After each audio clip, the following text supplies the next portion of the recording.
بسم الله الرحمن الرحيم. هذه أرجوزة قصيرة وعلى نظام لزوم ما لا يلزم، وهي دفاع عن سيدنا معاوية رضي الله عنه لمن يشككون فيه ولمن يقدحون فيه، وهو كاتب وحي رسول الله صلى الله عليه وسلم. ودائما ما أجد أن الذين يقدحون في معاوية إنما يريدون الوصول إلى القدح في أبي بكر وعمر، ولكنهم لأنهم لا يجرؤون على ذلك يبتدون بمعاوية.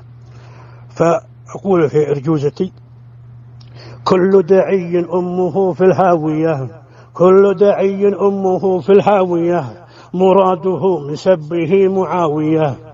كل دعي أمه في الهاوية، مراده من سبه معاوية.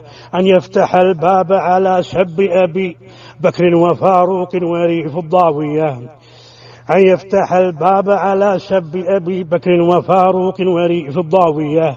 عثمان والصحب مصابيح الدجى، عثمان والصحب مصابيح الدجى، وكل راوي سنة أو راوية.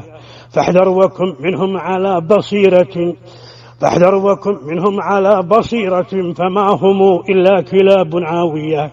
مبتدع وخارجي ورافضي، تجمعهم في اللؤم نفس الحاوية.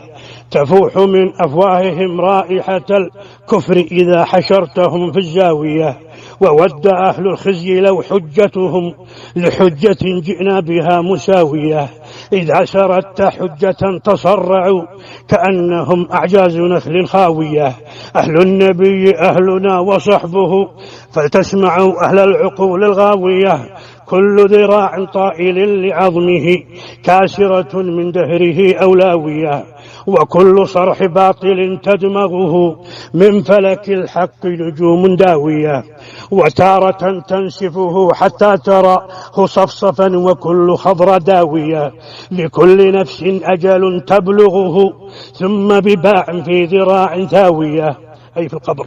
لكل نفس أجل تبلغه، ثم بباع في ذراع ثاوية. العمر طير والمنون شركه، إما شوته في الزمان شاوية. كم لليالي في البرى من طعنة نجل، ومن لدعة نار كاوية. أعمالنا بما به قلوبنا، ما بين أقفاص الصدور ناوية. والدهر صفحات كتاب، صفحة مطوية منه وأخرى طاوية. وسلامتكم.